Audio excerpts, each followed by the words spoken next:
This is my daddy's station. I'm Pooh, classic radio like you always wished it could be. 101.1 FM, Eager. 101.1 FM is owned and operated by the Independence Foundation Trust as a non-profit community service. This is the Voice of Freedom.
You're listening to the Worldwide Freedom Radio Network.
You're listening once again to the Hour of the Time. I'm William Cooper. Ladies and gentlemen, remember next month is October. That's the witching month for financial catastrophe. If you look back through history at the financial dives that the stock market has taken, almost all of them, not all of them, but almost all of them have occurred in the month of October. We know that one of the planks of the Communist Manifesto is to eliminate the middle class, what they call the bourgeoisie. And we also know, ladies and gentlemen, that it's getting close to waltz time.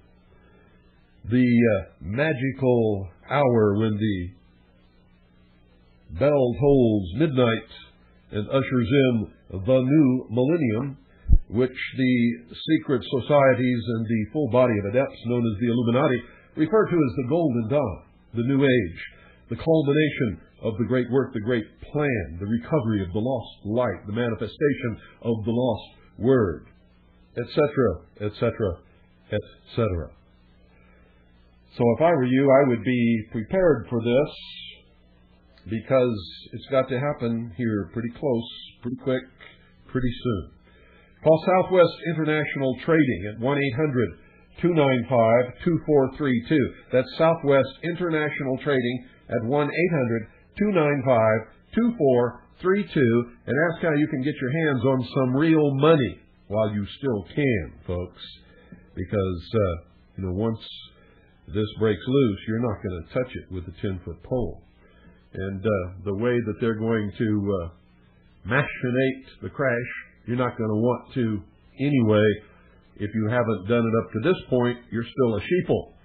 And sheeple will follow the Judas goat. You're not going to be thinking for yourself.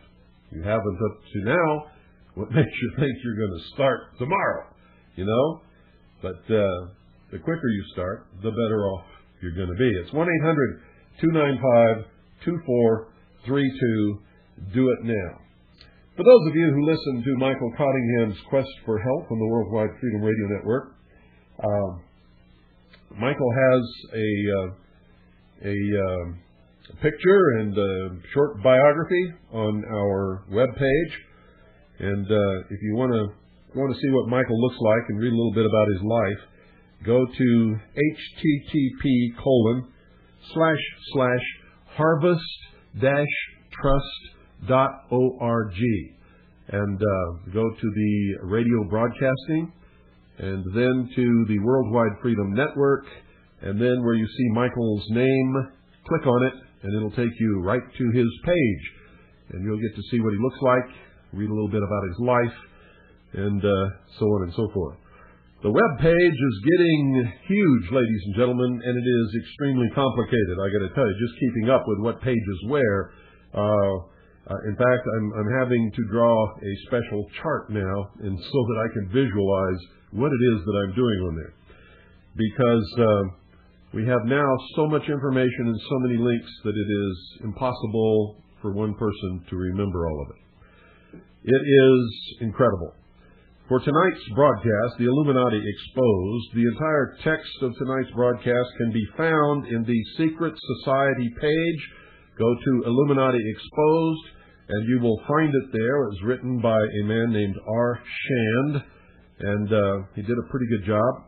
And you're going to hear tonight that I'm not the only one who has researched these people and come up with exactly the same answers. R. Shand had never heard of me before in his life. And he did his own research. He has come up with the same answers. And so I'm going to give you his version of the Illuminati Exposed tonight on the hour of the time. And if I were you, I would take notes. We're going to call this another tape in the Lost Light series, because his research is excellent. I can't fault it anywhere. And the small disagreements that I may have with it, I will add or subtract from tonight's broadcast. So if you want to get the entire thing with my comments and research and knowledge added in on this broadcast, then you need to order this tape.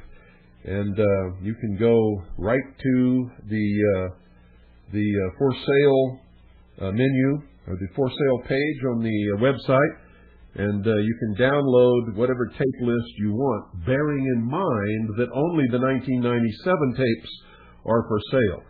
If the most recent tapes aren't on the list yet, they will be updated within the next couple of days, right up to date. And so you don't anymore have to send $1 in a self-addressed stamped envelope. All you have to do is go to the web page, and boop, there it is. It'll tell you, give you instructions. All you do is send an email message to our autoresponder, and you will receive whatever tape list it is that you ordered in your email box within 1 hour. Probably a lot less than that, unless there's a whole bunch of people ordering it. If you haven't explored every link and every page on our website, folks, I strongly urge you to do so.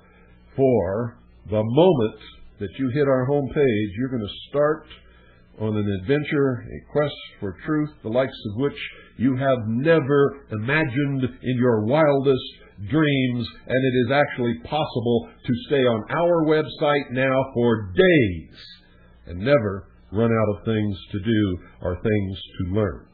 So, get with it. You need it. We all need it. And folks, while I'm building this website, I'm learning more all the time, just as I always do in every endeavor that I engage myself in. Don't go away. I'll be right back with the Illuminati Exposed.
You know, folks, before I begin this, I went through the tapes that we've done on the Illuminati, and it's approaching 100 hours now.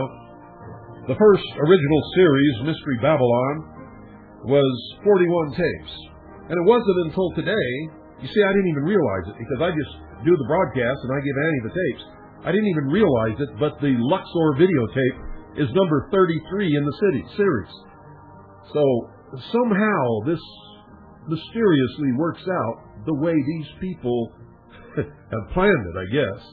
And number 33 being a videotape, when the tapes are sent to whoever orders the series, we always get a letter from them or a postcard saying, number 33 was missing. Just like the lost light, the lost word. And it's incredible. You see, there really is something to the way their magical system of numbers works. And I'm not saying it's good or bad, I'm just saying that there's something to it. And I'm not quite sure exactly what that is. But it's there, nonetheless. Those of you who have done the research and have began to peer in to the mysteries behind the veil, you've also written me letters and you've noticed some of the same things happening with you. And so I thought I would just mention that before getting into the meat of tonight's broadcast. I find it amazing that I've done close to 100 hours just on the Illuminati over the years. That's an awful lot. It's a lot of research, ladies and gentlemen. And not all of the research is mine. Most of it is, and I'm the only one that's ever put it all together and educated what they call the profane into the secrets of the order. Tonight, the Illuminati exposed by R. Shand. He doesn't start as early in the history of man as I do in my research and in my expose of these people. However, he starts, and that's what's important. And where he starts, from that point forward, almost everything that he has discovered agrees exactly with the research that I have produced, with just some minor differences. And I think that's just because I've been at it for so many more years than anybody else. Robert Anton Wilson, in his book The Cosmic Trigger, wrote, Sufi historian Idris Shah traces the name of the Illuminati back to a verse in the Quran which mentions a shining star. And you can also see Tatar and Judean illuminator for ancient Egyptian and Judean connections to the Illuminati, and there are many. The term Illuminati, according to William T. Still in his book The New World Order, was used by one early writer, Menendez Pelayo, as early as 1492, and is attributable to a group known as the alumbrados of Spain. The alumbrados were said to receive secret knowledge from an unknown higher source, resulting in superior human intelligence. This group was condemned by an edict of the Grand Inquisition in 1623, and you all know what happens when that happens.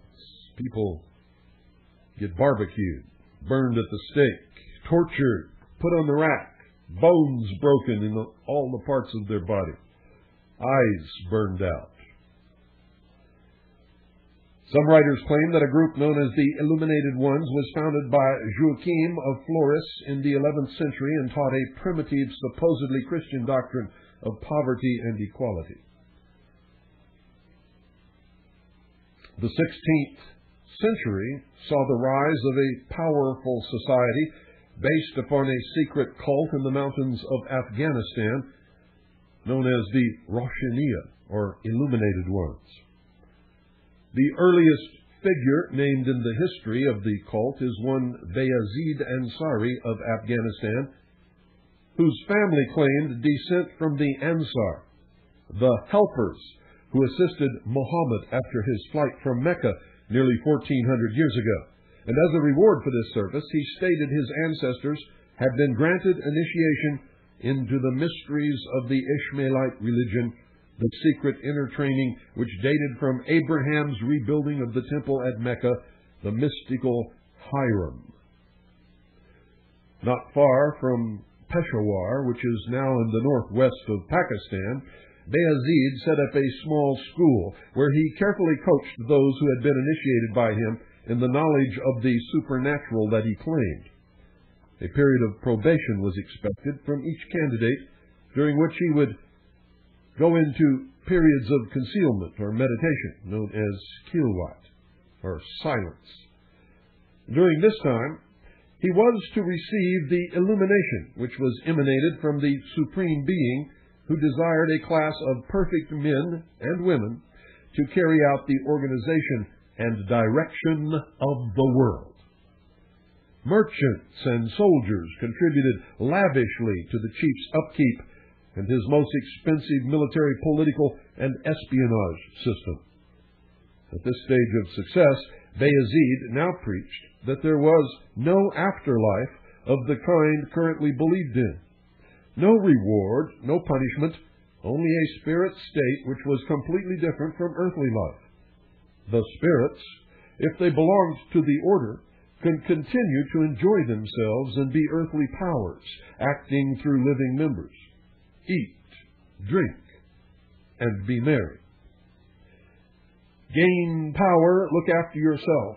You have no allegiance except to the order, he told them, and all humanity which cannot identify itself by our secret sign is our lawful prey. Oh, how many times have I told you that?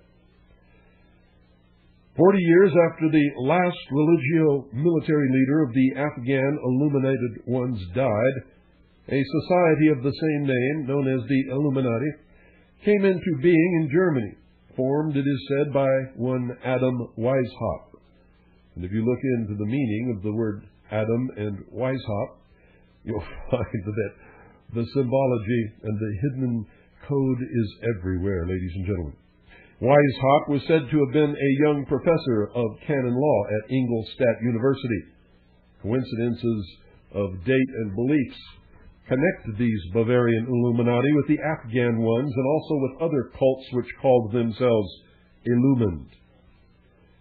And for reference, you can look in Secret Societies by Archon Darul.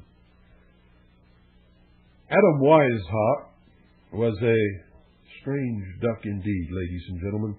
Rather than obey the dictates of the real and adjust himself to his reduced limits, late 18th century man took refuge among phantoms, satisfying his nostalgia with the marvels offered by impostors and necromancers.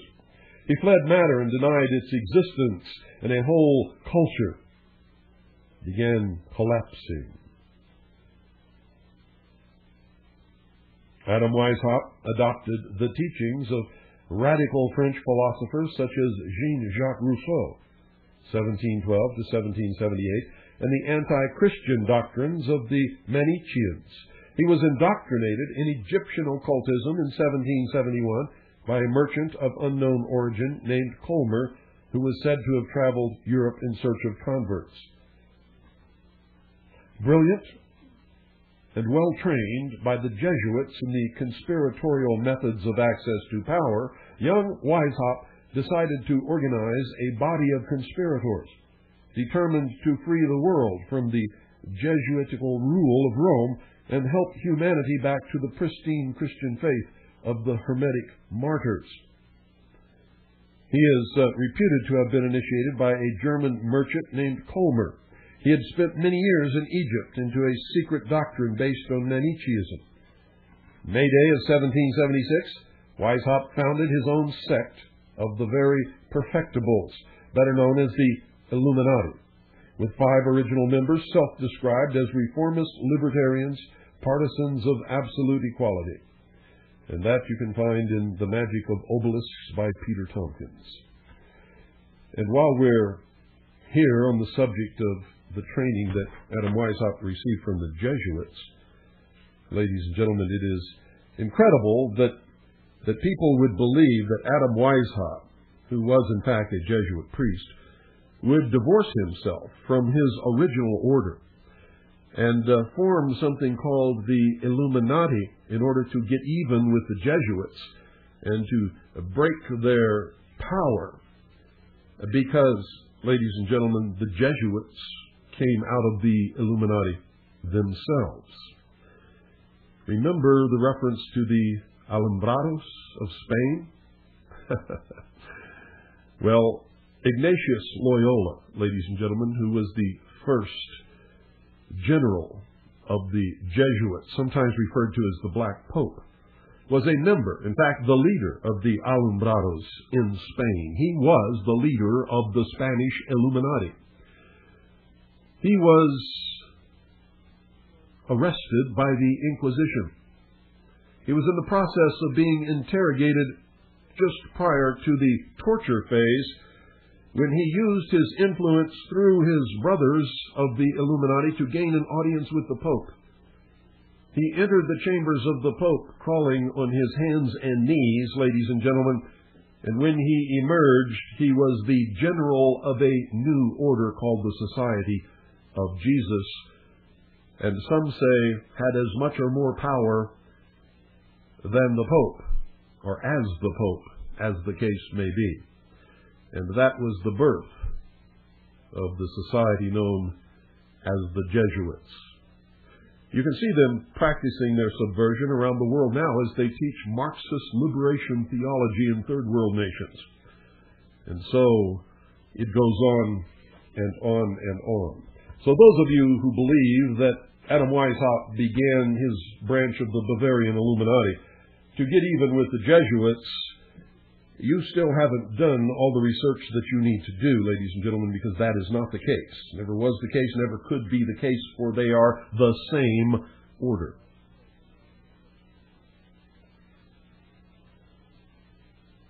Adam Weishaupt, now I'm continuing with Arshan's expose. Adam Weishaupt, professor of canon law at the University of Ingolstadt, conceived the idea of founding an order which, by mutual helpfulness, counsel and philosophic discussions, would increase morality and virtue, lay the foundation for the reformation of the world, and oppose the progress of evil, all of which objectives were expressed in the name Order of Perfectibilists, or Perfectionists, which was soon changed to Illuminati, which is best translated as intellectually inspired. Modesty and humility seems to have been no trait of Weishaupt, for he was one of the first to attempt to fly with little knowledge of human aerodynamics. His ambition outweighed his judgment. His ideals were too refined for a rude world. Like many other promoters, Weishaupt sought the aid of Freemasonry to give his machine both propulsion and ballast. And apparently he didn't know that at the highest levels of Freemasonry was already installed the Knights Templar, fully in control of that branch of the Illuminati.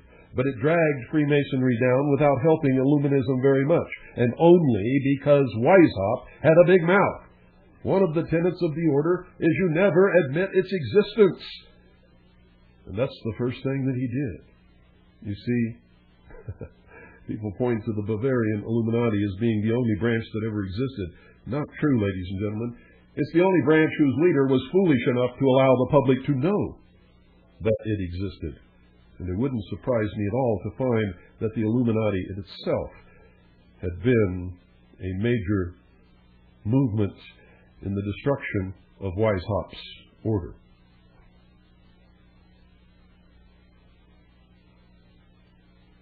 Weishaupt, they say, was too shrewd and subtle for his own good, though such qualities gave him headway for a time. Although he formerly belonged to the Jesuits, he secured admission to a lodge of Freemasonry in 1777. Ironically, that was named the Lodge of Caution. We are not informed as to just how Weishaupt became associated with Adolf Franz Friedrich Ludwig Baron von Nieg, for the latter lived in North Germany, was of the nobility, and after his initiation in 1773, showed very little interest in Freemasonry. But noblemen were fond were found in abundance in the most fraudulent orders in Germany. Claiming some Masonic connections, Weishaupt in 1780 dispatched the Marquis de Costanzo to propagate Illuminism in the north, and Nigi probably then first showed interest in the society. He became more and more enthusiastic as the plan was revealed to him, and in 1781 accepted the invitation to visit Bavaria and receive full access to all of Weishaupt's materials. Nigi not only completed the scale of degrees, ladies and gentlemen, but became a proponent of them, bringing to his aid the assistance of Johann J.C. Bode, a prominent German Freemason. The order was at first very popular and attracted, it is said, some of the best men in Germany and also some of the worst. It had 2,000 names on its rolls and spread to France, Belgium, Holland, Denmark, Sweden, Poland, Hungary, and Italy.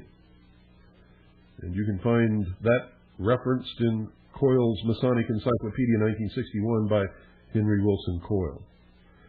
In Peter Tompkins' The Magic of Obelisks, we find, unable in Catholic Bavaria to achieve this utopian goal by direct means, Weishaupt determined to work from within an existing organization, the Masonic Order. And by 1779, there were 54 members of the Illuminati, mostly young noblemen and clergymen, established in 4 Bavarian cities, and thereafter, with the help of a Masonic bookseller, Johann Bode, the order branched out through southern Germany and Australia. Back it up here, Austria, that's Germany and Austria, and down into France and northern Italy. Intellectuals such as Goethe, Schiller, Mozart, and Herder were attracted and actually were members. In Coyle's Masonic Encyclopedia, again, Nigi especially was a highly religious and intellectual man, and would have had nothing to do with that or any other order which was anti-Christian, yet the vicious attacks and accusations by Barruel and Robison had great influence, and it was even charged that the Illuminati were themselves agents of the Jesuits, and that, ladies and gentlemen, is closer to the truth than you will ever know, though the latter were opposing it in their usual secret manner. The Illuminati were extremely secretive, even identifying themselves in their chapters by assumed classical names. For example, Weishaupt was Spartacus, Nigi was Philo, Ingolstadt, the headquarters, was Eleusis, Austria was Egypt, etc., and dates were given in a sort of cryptography. In William T. Still's New World Order, he says that Thomas Jefferson strenuously defended the Illuminati and described Weishaupt as an enthusiastic philanthropist, and that's absolutely true, ladies and gentlemen. Thomas Jefferson himself was a member, which is not widely known. As Weishaupt lived under the tyranny of a despot and priests, he knew that caution was necessary even in spreading information and the principles of pure morality. This has given an air of mystery to his views, was the foundation of his banishment. If Weishaupt had written here, where no secrecy is necessary in our endeavors to render men wise and virtuous, he would not have thought of any secret machinery for the purpose. That is an exact quote from Thomas Jefferson. The Illuminati were finally beset by both internal and external disorders, for Weishaupt found fault with some of Nigi's ritualistic work and peremptorily ordered it changed, whereupon Nigi became disgusted and resigned in 1784. The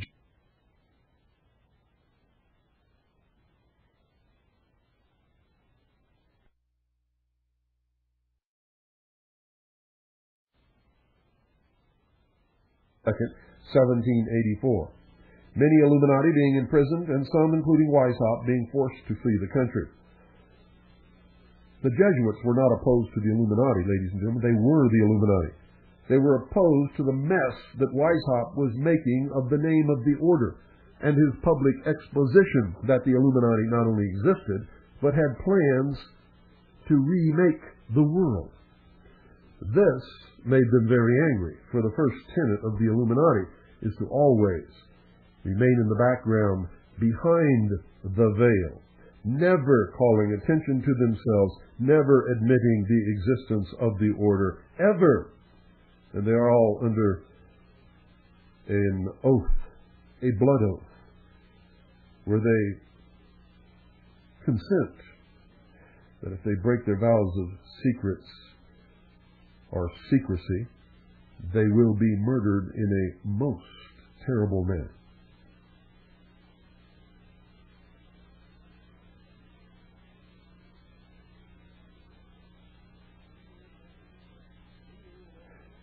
Many Illuminati were forced to flee the country, and of course found other orders, went into those orders, and eventually made themselves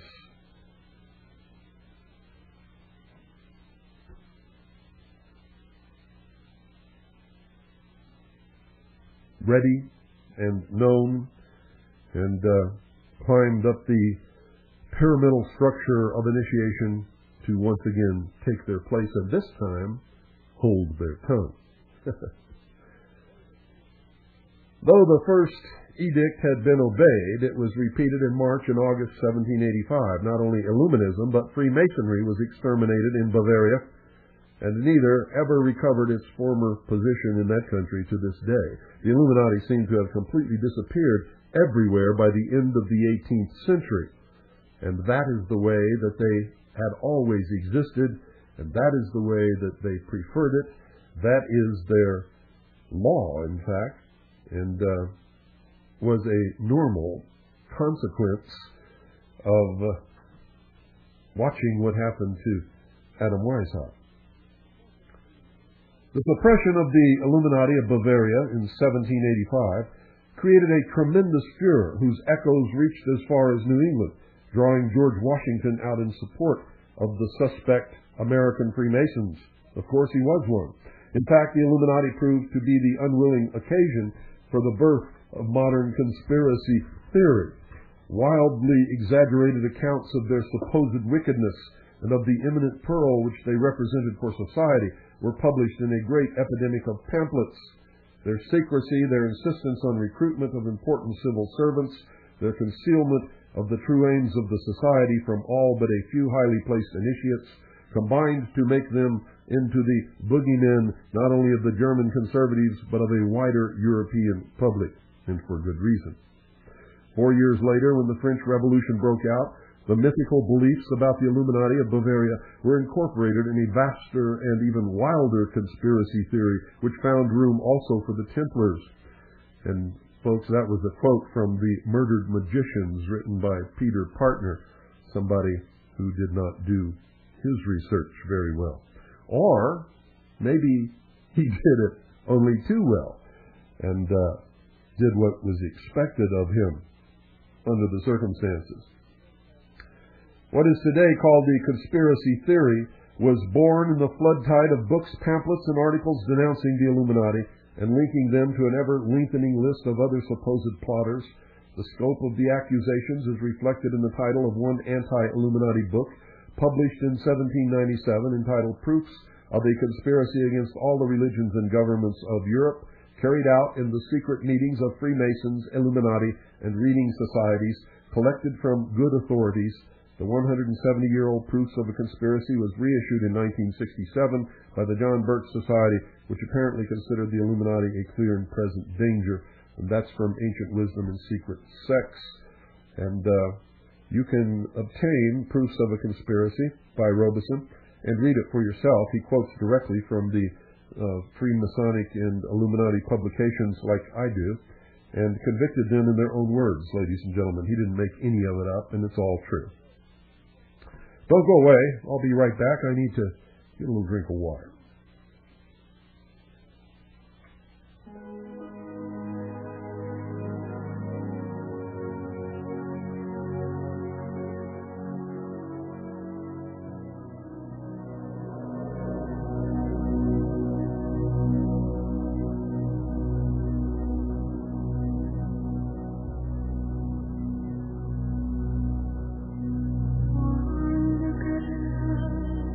Thank you.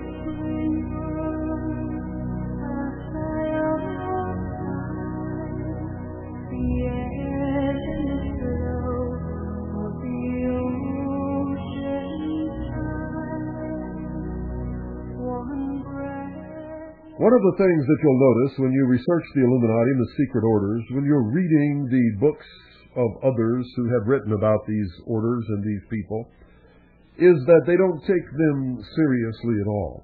They refer to their rites of initiation and their ceremonies as mumbo-jumbo and the like. In fact, it is not. It is a very, very complicated secret religion based upon the journey of the soul, and it is the same religion that has existed throughout the history of humanity, practiced in the secret orders of all of the major societies of the world, in particular the upper or nobility class, the people who had knowledge and educations and ruled the countries of the world. And here's an example from Peter Partner in The Murdered Magicians. He's also the one who talks quite elaborately about conspiracy theories.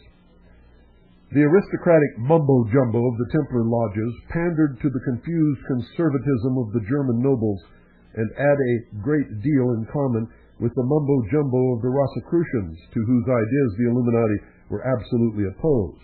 The Bavarian Illuminati were an austere emanation of the spirit of the German professorate, inspired by a consciously bourgeois program, irreligious and radical. And here you can see that Peter Partner did not take Adam Weishaupt seriously either, who said that his order would exist under many different names and occupations, always appearing to oppose each other. But at the highest levels of these orders, they were of the same body and of the same mind. The ceremonies of the Illuminati were divided into three principal classes, and those into degrees as follows, as far as we have been able to determine. But remember, this is a secret order. There could be many, many more, and probably are. But this is what we were able to discover. It's what our Shand discovered. Anybody who researches the Illuminati will find the same thing. The first degree was the nursery, preparatory literary essay, novitiate, minerval, minor illuminatus, and magistratus are the degrees. In the nursery, there are 5 degrees. And in the second class, called symbolic Freemasonry, there are 4 degrees: the apprentice, the fellow craft, the master mason, and A, Scots Major Illuminatus, and B, Scots Illuminatus Dirigens or Directory. And in the third class, called the Mysteries, there are 2 degrees divided into sections. The first degree is the lesser, with holding A, presbyter priest or epopt, B, prince or regent, and the second degree is the greater, holding the magus, or B, the rex or king. Some of these latter degrees were never completed, they say. However, when I prowl the internet and I find people signing their name with Fraternitas Rex Mundi, ladies and gentlemen, I know that that is not a true statement. And that's from Coyle's Masonic Encyclopedia, by the way, if you'd like to look that up for yourself. Here is something that was sent to our Shand by Jeff Jorzak. And he says, status as a Mason was not required for initiation into the Order of Illuminati, since the 4th, 5th, and 6th degrees of Weishaupt and Baron von Nogi's system practically duplicated the 3 degrees of symbolic Freemasonry. Although Nagy claimed to have a system of 10 degrees, the last 2 appear never to have been fully worked up. Again, that's as far as we're able to find.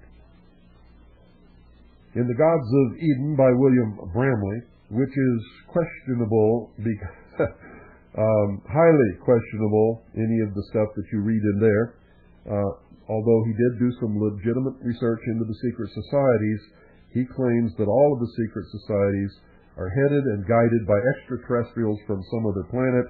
And ladies and gentlemen, that just flat ain't true.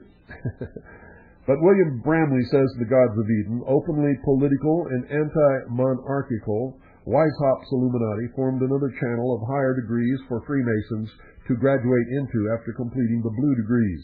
Weishaupt's Illuminati had its own hidden master known as the Ancient Scotch Superior. And you can find a link right to that place, ladies and gentlemen, on my website. And I don't mean William Bramley's Gods of Eden, I mean the Ancient Scotch Superior. According to Archon the Rule in secret societies, in the lower ranks, the nursery, the member was very much in the dark as to the way in which the order was run and how it should accomplish its design of freeing the world. As he progressed, however, he found that a part of his service to the society was to gain financial and social power and to place them at the disposal of the group. He was expected to be a diligent Mason and to try to gain control over Masonic funds. It was not until the 10th rite of promotion had been completed that the member was given, with the grade of priest, certain definite knowledge. This included the fact that the Illuminati were proposing to destroy princes and prelates throughout the world, and were to remove forever the feeling of local nationality from the minds of men. The ways in which this was to be done involved infiltrating high positions in education, administration, and the press. The very highest degrees showed that the rationalism and materialism of the thinkers who developed it were determined to stamp out all beliefs in religion, God, and any faith in a deity. The initiate was told were humans' inventions and had no real meaning. Subsequently, this was developed further, and the member who arrived at the highest position, that of Rex King, or King of the World, Rex Mundi, learned that he was now equal to a king, and that all men were capable of equal advancement. Hence, the need for kings over ordinary mortals was an illusion. And folks, what I just read to you right there, I mean, if you look around it today, if you can't see the hand of the Illuminati at work, then you can't see. We'll follow the threads of conspiracy, if you will.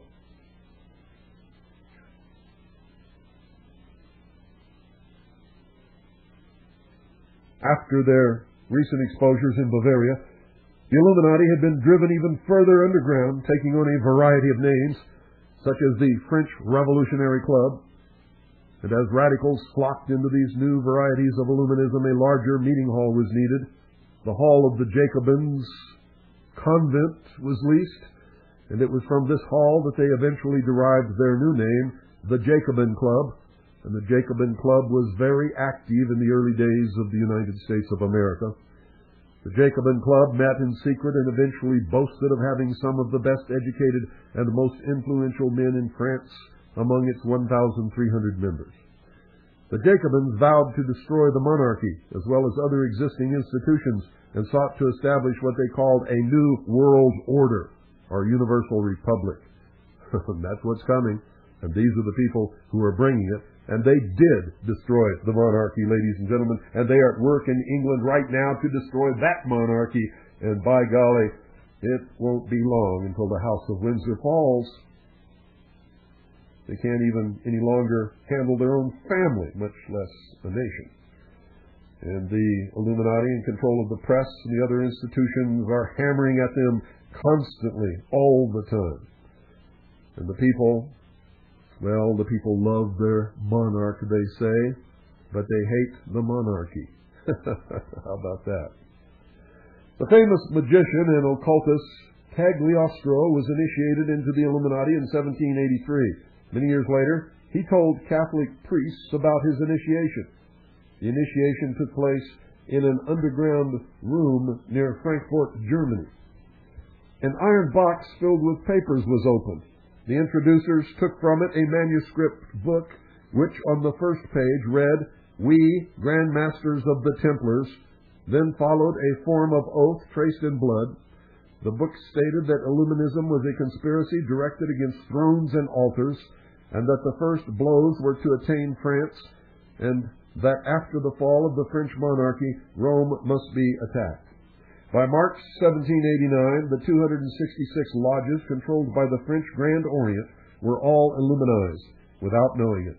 For the Freemasons in general were not told the name of the sect that brought them these mysteries, and only a very small number were really initiated into the secret, those at the highest of the pyramidal structure of initiation, and in the following month, the revolution broke out. That from Nesta H. Webster's Secret Societies and Subversive Movements.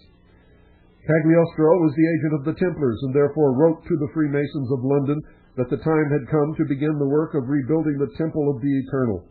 He had introduced into Masonry a new rite called the Egyptian, and endeavored to resuscitate the mysterious worship of Isis. The three letters IPD on his seal were the initials of the word Lilia Pedibus Destru, tread underfoot the lilies. And of course, the lilies were the representation of France. And a Masonic medal of the 16th or 17th century has upon it a sword cutting off the stalk of a lily, and the words Talum Dabit Altio Messum. And that translates, such harvest revenge will give, and you can find that in Morals and Dogma by General Albert Pike. In The Assassins, Holy Killers of Islam by Edward Berman, I quote, in his memoirs pour survivre l'histoire du Jacobinisme, published in 3 volumes from 1797 to 1798, Barruel, a Jesuit scholar, derived all evils from the Mani and the Manicheans and demonstrated the existence of a continuous historical conspiracy. From Peter Partner and the Murdered Magicians, the Templars and their myth, in the minds of Barruel and Cadet de Gassicourt, Le Tombeau de Jacques de Molay, there was an invincible belief in a continuous historical conspiracy through which anarchist beliefs had passed from the medieval heretics in the West and the assassins in the East to the Templars, and thence through the 4 Templar lodges which were set up after the death of Jacques de Molay, that's Jacques de Molay, in 1314.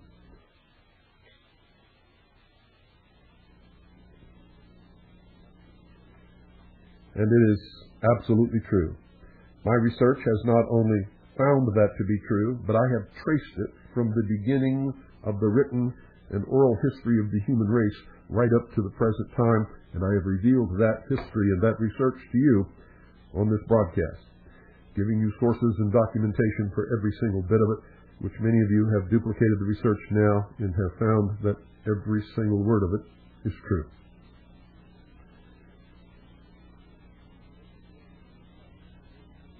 Edward Berman in The Assassins, Holy Killers of Islam, said all revolutionaries and murderers since then had been part of a single Templar society, including Cromwell, the murderer of Henry IV of France, conspirators in Portugal, Brazil, and Sweden, and of course Robespierre and Danton. David Conway in Ritual Magic said, Elibas Levi claimed that the French Revolution represented the Templars' revenge for the persecution they had suffered in the 13th century. And that also is true, ladies and gentlemen. A lodge inaugurated under the auspices of Rousseau, the fanatic of Geneva, became the center of the revolutionary movement in France, and a prince of the blood royal went thither to swear the destruction of the successors of Philippe le Bel on the tomb Jacques de Molay. The registers of the Order of Templars attest that the regent, the Duc d'Orleans, was Grand Master of that formidable secret society, and that his successors were the Duc de Maine, the Prince of Bourbon-Condé, and the Duc de Cross-Brissac. It was impossible to unfold to the people the conspiracy of the Templars against the thrones and the tiara, for to do so would have been to initiate the multitude into the secrets of the masters and to have uplifted the veil of Isis. When Louis XVI was executed, half the work was done, and thenceforth the army of the temple was to direct all its efforts against the Pope.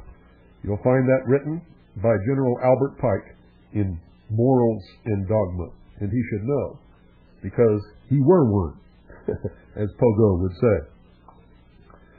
In the spring and summer of 1789, an artificial shortage of grain was created by illuminist manipulations of the grain market.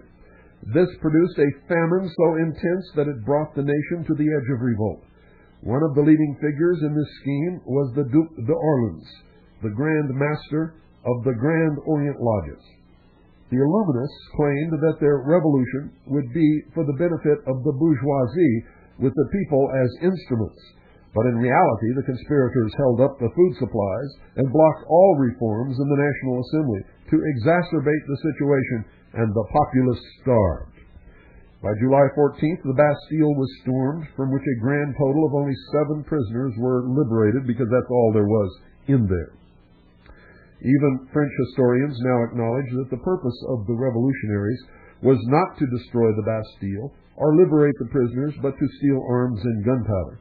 And thus armed, on July 22nd, 1789, the Jacobins set into motion one of the most elaborately timed revolutionary exercises ever attempted, and it would later be known as the Great Fear or the Great Terror. A panic was created simultaneously around the nation of France. Horsemen rode from town to town, telling the citizens that brigands were approaching and that everyone should take up arms. Citizens were instructed that the conspirators were being harbored in the larger estates, the chateau, and that by edict of the king all should be torched. The people, obedient to their monarch, complied. Soon the flames of destruction were soon burning out of control. Anarchy continued to grow as citizens began raiding and pillaging, and not only for food.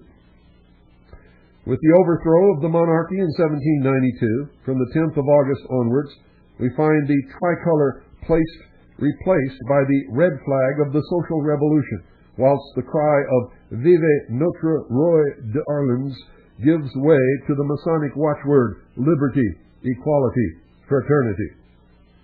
Terror was rampant in the streets of Paris.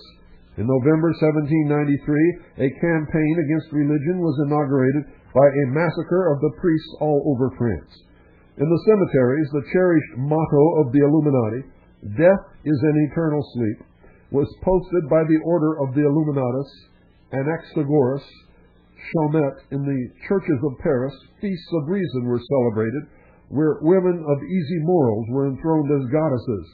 These were also known as exoterium, and were modeled on Weishaupt's plan to honor the god of love. In 1791, after returning to the United States from a 3-year stint as minister to France, Thomas Jefferson described the carnage as so beautiful a revolution, and stated that he hoped it would sweep the world. He claimed to believe that most Frenchmen were Jacobins. Their excesses, if one called them such, reflected that national will. By 1793, much of France lay in ruin. Industries were decimated, libraries burned, the bourgeoisie all but wiped out. Even the great chemist Lavoisier had been guillotined on the excuse that the Republic has no need of chemists. The fact is, every priest, every educated man, every professor, every scientist in France was guillotined. And that's what they're going to do when they get this New World Order for all of you stupid intellectuals who think that you're somehow going to be elevated to some superior position in the new society. What fools you are. You have not studied the history of these people.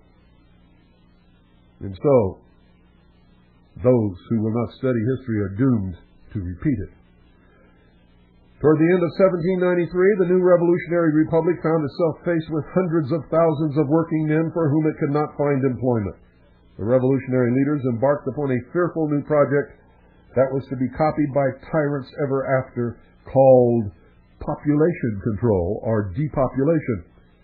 You ever heard of that before, folks? Read Global 2000, the President's report on population. The idea was to reduce France's population of 25 million down to either 8 or 16 million, depending upon which source you believe. Maximilien Robespierre believed the population to be indispensable. The system of the terror was thus the answer to the problem of unemployment. Unemployment brought about on a vast scale by the destruction of the luxury trades. And that gave them an excuse to kill all these people, because they were what were known as useless eaters. Heard that term before? In France, members of the revolutionary committees in charge of the extermination toiled literally day and night over maps, calculating just how many heads must be sacrificed in each town. Fearful revolutionary tribunals tried to determine who would be killed. and a never-ending stream of victims marched to a variety of deaths. In Nantes, 500 children were killed in one butchery, and 144 poor women who sewed shirts for the army were thrown into the river. Estimates of the final death toll at the time ran around 300,000.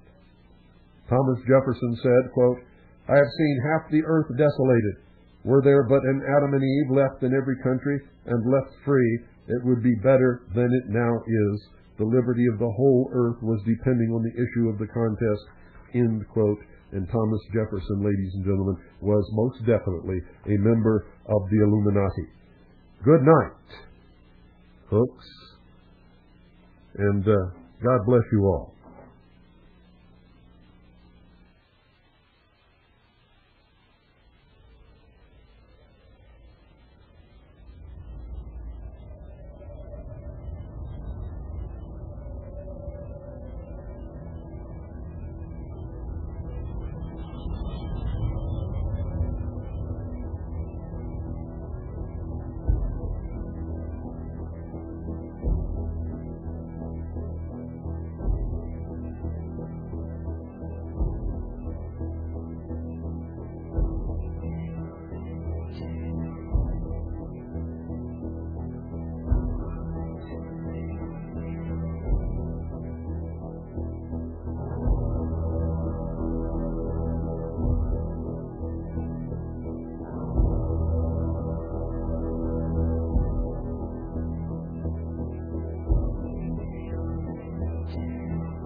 If you would like a complete transcript of tonight's broadcast, The Illuminati Exposed, written by R. Shand, go to http://harvest-trust.org.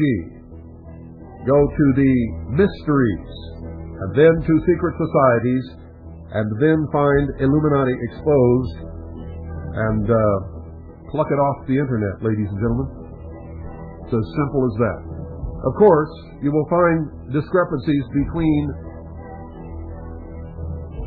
the text and this broadcast because I have added or subtracted according to my own research. And that is not to cast any kind of shadow over the research of R. Shand, for he has indeed done some admirable work, as you will see if you go and pluck it off the internet.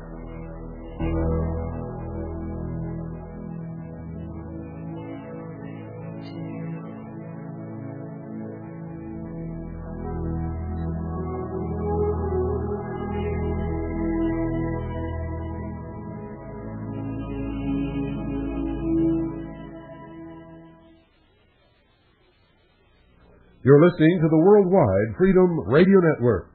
We return you now to all oldies most of the time. Classic radio, like you always wished it could be. Only the very best of the very best music of generations gone by.